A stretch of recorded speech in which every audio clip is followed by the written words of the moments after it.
I'm daily vlogging for 31 straight days. This is because I want to give myself a challenge. Things were starting to feel very mundane at home. I was creating week by week, but I wasn't really pushing myself. So I thought, hey, short form content is taking the world by storm. And honestly, I'm not that great at it. So why not now? Why not me? Let's get that practice in. Put in those reps and get better every single day. 31 straight days of vlogging. Let's get it.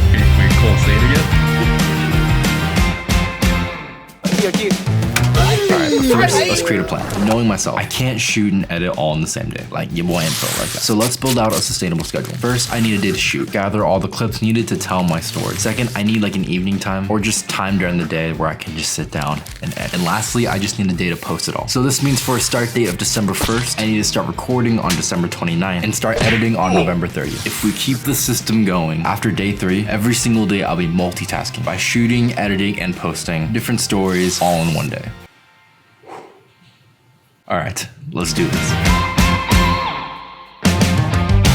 For the first 2 days, it was actually really good. I was experimenting with just different types of videos, inspirational tech reviews, simple vlogs, to even copy making. Shit, you name it, I probably did it. It's like a shotgun effect, but it's mainly to figure out what I wanted to make daily. But also I was experimenting with formats like pacing, text overlays, music, and just various types of styles. All right, testing, 1, 2. Welcome to day 1 of, and I hope you enjoyed this journey I'm on. Welcome to day 1 of my daily vlog. It's snowing. To live with no regrets. Have you ever wished you did something sooner? A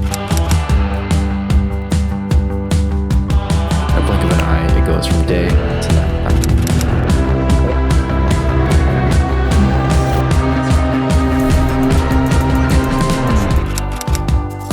Number one thing that I've learned. Hey, what's good? That's why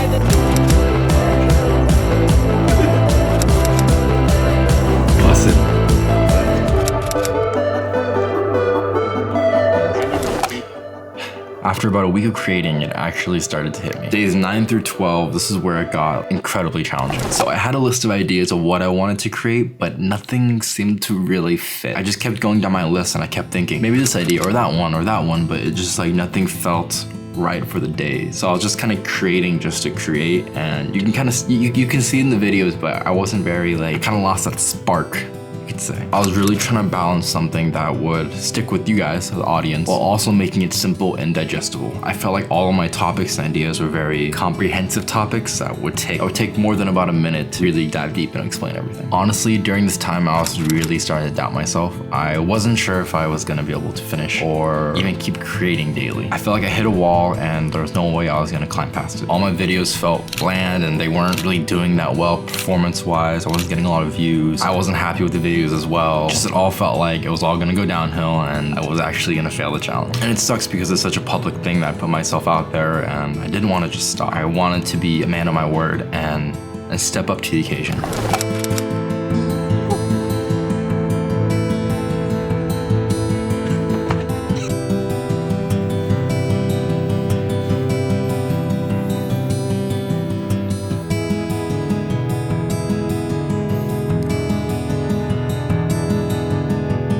So I get a call at 11 p.m.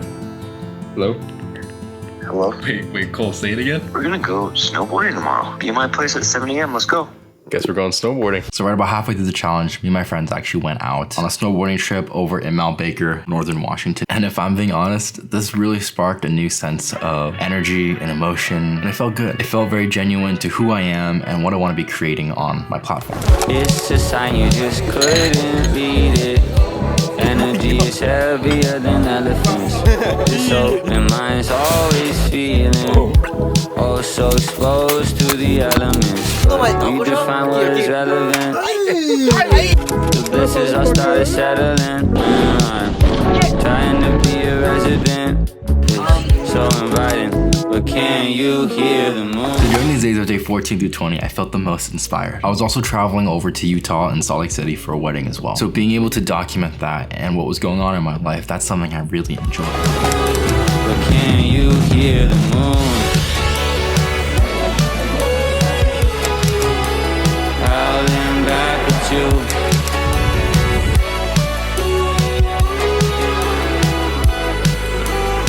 It felt very true to who I was, but also stuck well to you guys, the audience. I noticed my view count going up. The video quality for myself was at what I wanted it to be. The storytelling felt great. And honestly, this is where I figured out what I wanted to do for the rest of the challenge.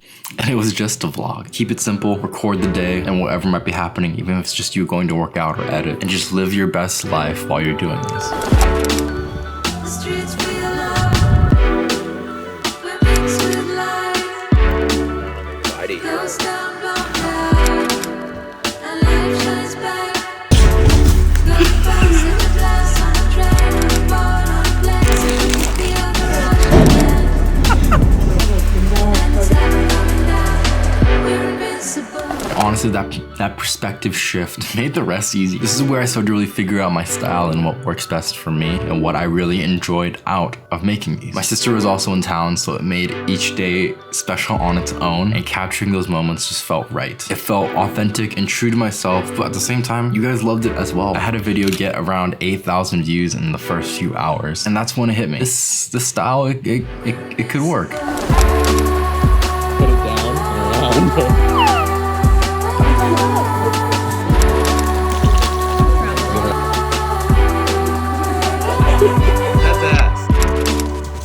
You and my skin, we take a spin down the highway, never let go.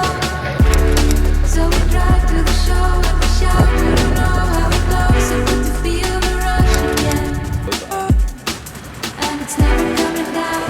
We're invincible. And then, just like that, it was day 31 and the challenge was over. So what happened after? I was ridiculously exhausted. Casey Neistat said this in a podcast one time, and it really encapsulates everything else. I just couldn't turn it off. Like I was so, like I had no idea what my actual life was or who I actually was. I only understood myself as this character. If I put myself there now, it's like, okay, let me think. What did I do today? I woke up. Act 1 was like arguing with Candace, and then I went for a run. Act 2, meet you outside your van, Steve-O, and like we say what's up, we chat about the van. Act 3 would be us surfing, get all the shots, need some dialogue, gotta get a GoPro out there with us. The episode would end with me sort of going home, and then boom, I need a little bit of me at the house with the family to humanize the episode. I gotta capture that before it's dark, because at night, like, it doesn't look right. Okay, and then that's it. Even if I'm pretending to be there and be present and have family hour with my family, all I'm thinking about is that edit. Okay, I got more shots than I needed for that first act. I don't need to lean into the running so much. I did that yesterday. The audience is gonna get bored. I'm gonna give 20 seconds of running tops. I'm gonna include that one line I filmed into my camera when I stepped on like a needle. Like, that's the level of like madness that your brain becomes. sure. And it becomes entirely monolithic. When people would be like, hey, can we get breakfast someday? I'd be like, I don't think they're gonna know what to do if I point a camera at them. I'd be like, I'm sorry, I can't meet you. Like lunch, I'm like, sorry. Coffee, it's like, I literally will not meet you. I'm serious. Like if it was a person who like I couldn't make an hour or two work with for my video, I just didn't meet people. Right. And when people would be like, look, let's get together and catch up, I'd be like, how dare you? How dare you? When somebody's like, yo, let's go grab a drink, I'm like, are you fucking nuts? Like, first of all, like by the time it's dark time, those are edit hours. Second of all, a drink might fuck up my brain enough where I'm not be able to edit on time. Like, how dare you?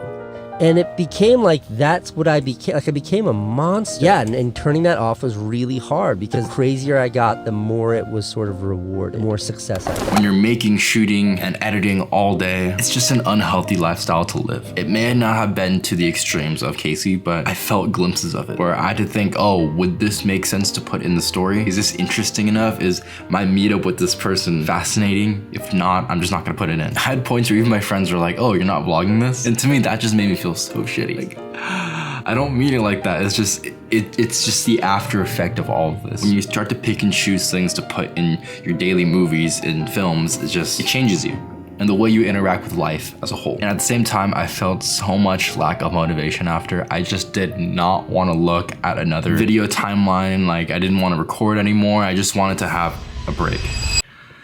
And I did. That's why these last few months I haven't been posting a lot, because I just didn't have the energy nor the motivation or the courage to really look at another editing timeline and actually make another video. Just the thought of it pushed me away so much. But regardless, I'm thankful. Thankful because it inspired me to live my best life. In this moment in time, job hunting in the tech industry is at an all-time low. There are no jobs and everyone is getting laid off. As a new grad, it's been especially discouraging because you're told after 5 years of working hard and getting the degree, you're gonna get a job and you're gonna be stable. But that just isn't the case right now. But through all that, Daily vlogging showed me that no matter the circumstances that may come in life, to always live your best life possible. It's a good motto that I want to really reinforce in my life and emphasize more and more as time moves forward. And I hope that's a motto that you can have for yourself as well.